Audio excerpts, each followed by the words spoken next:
Genius often speaks before the world is ready to hear it, and by the time we do, it's already too late. Vincent van Gogh only sold one painting during his lifetime. Galileo was condemned for saying the Earth moves around the sun. Nikola Tesla died penniless, despite lighting up the world. Sometimes brilliance arrives too soon and gets dismissed for not fitting in. In 1995, Ferrari built a car unlike anything before it. A Formula One engine on roads. It was manual. No driver aids, just you, the machine, and the roar of a naturally aspirated V12 that roared aggressively. It was called the Ferrari F50, faster than the F40, more advanced than anything Ferrari had ever made.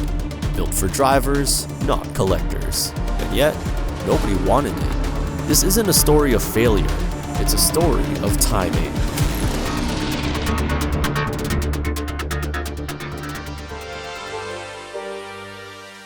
The late 80s was one of the best periods for Ferrari.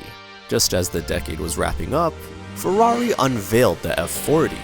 It was fast, it was brutal, but most importantly, it was the last car approved by Ferrari's founder Enzo Ferrari before his death. However, the F40 story started way before then. As early as 1984, Nicola Materazzi, the engineer behind some of Ferrari's most successful racing projects, pitched an idea to Enzo. He wanted to use the FIA Group B regulations as a foundation to develop a new generation of ultra-high performance road cars. The plan was to take advantage of Group B's 4-liter category, or 2.8 liters with turbocharging. But Enzo no longer had direct control over the production arm of Ferrari, so Materazzi had to go through the general manager, Eugenio Alzati, for approval, a venture that proved difficult. So Materazzi pulled together a small, loyal team, and they worked weekends building a raw, uncompromising machine one Saturday at a time. The result was the 288 GTO Evoluzione. It was Ferrari's answer to the Porsche 959, developed for the same Group B class. But something unexpected happened. The Group B racing tournament was cancelled in 1986. Ferrari was left with 5 Evoluzione development cars and nowhere to race them. Most automakers would have shelved the project. Enzo didn't. A validation driver convinced him that the Evoluzione could be transformed into a road car, and Enzo approved the transformation. He gave Materazzi full authority to choose his engineering team. He wanted the car to finish in 11 months, in time for Ferrari's 40th anniversary. Materazzi adapted the twin-turbo V8, the gearbox, and the mechanical structure of the Evoluzione into something roadworthy. The body, designed by Pietro Camardella under the guidance of Aldo Bravaroni at Pininfarina, took heavy inspiration from the GTO Evoluzione styling. The body panels were made from Kevlar and carbon fiber. The chassis was still an old-school twin-tube steel frame, lightweight, but flexible. Materazzi's background in pure racing, from the Lancia Stratos to F1, guided every choice. It had no power steering, no ABS, no traction control, no luxury. Even the side windows were made of plastic. On a smooth road, it was violent, fast, and surprisingly balanced. When the Ferrari F40 debuted, journalists were split. One journalist ripped the chassis, calling it outdated and wobbly, but none of the criticism slowed demand. Ferrari planned to build 400. They sold over 1,300. By 1989, speculators were flipping F40s at over 7 times their original price. Only 10% of owners drove them regularly. Most just locked them away, waiting for the value to rise. The F40 wasn't futuristic, it wasn't sophisticated, but it was honest. It was loud, fast, and terrifying, and for a generation of drivers, that made it the last real Ferrari, especially because Enzo Ferrari died in 1988. With Enzo gone, the world was watching to see how Ferrari would follow its most iconic car. And in 1995, they got their answer.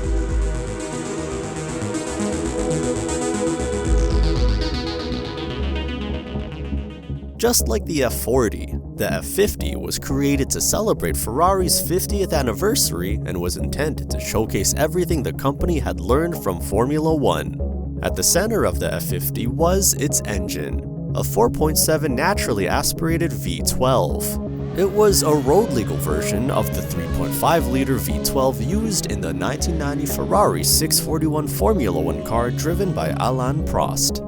The engine was mounted longitudinally and bolted directly to the monocoque chassis as a stress structural member, just like in Formula One. The transmission and rear suspension were also mounted to the engine block.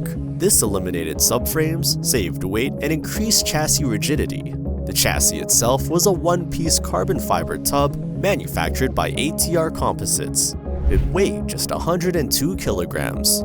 Suspension came from Formula One as well. The F50 used independent front and rear suspension with pushed-operated coil springs and electronically adjustable dampers. Ride height could be altered manually, transmission was a 6-speed manual with a gated shifter, power went exclusively to the rear wheels. When the F50 hit the road, performance figures were aggressive.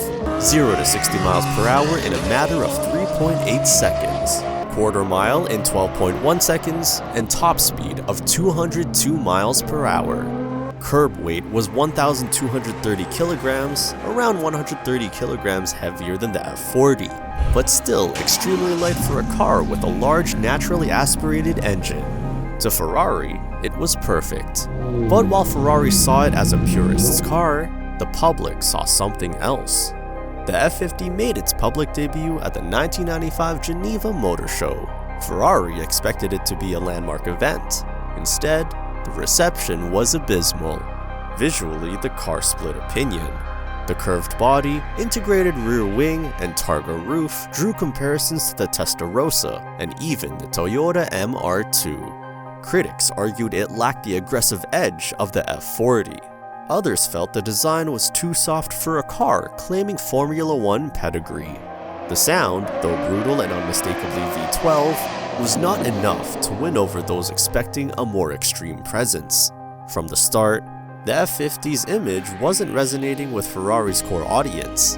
The price also raised eyebrows. At $475,000, it was one of the most expensive road cars in the world. And unlike the F40, Ferrari didn't allow buyers to flip it. Every F50 came with a contract that banned resale for the first 2 years. Timing was not on Ferrari's side. Enthusiasts wanted raw aggression. Investors wanted quick flips. The F50 offered neither. Even among Ferrari's loyal customers, enthusiasm was limited.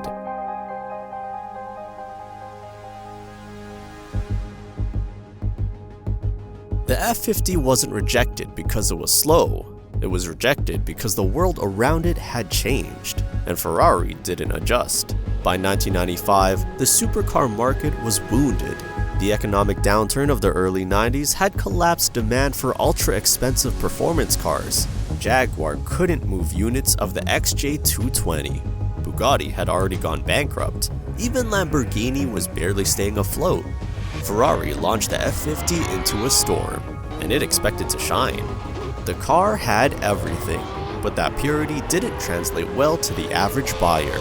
At low speeds, the F50 was noisy, stiff, and demanding. You had to drive it hard, really hard, to unlock its magic. But most owners weren't looking for a challenge. They wanted a thrill, even at 30 miles per hour. The F40 gave them that. Then there was the styling. The rounded body, targa roof, and integrated rear wing gave it a softer presence than the F40's sharp appearance, and that made people uncomfortable. Ferrari also refused to race it.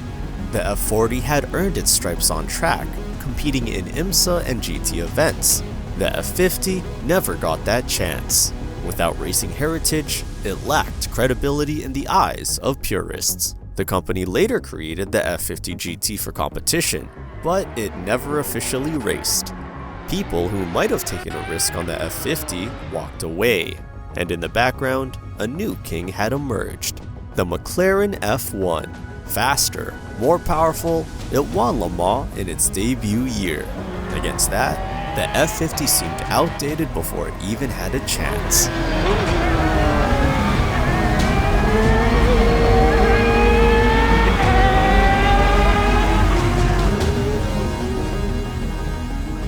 Sometimes the world just isn't ready. The F50 wasn't a bad car, it was just early.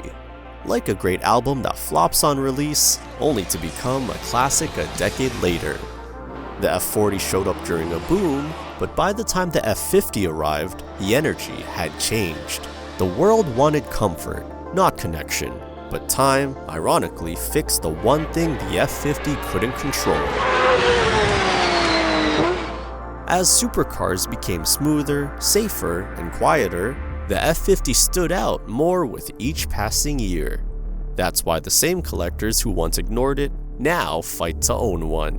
That's the legacy of the F50. It proved that being early isn't the same as being wrong.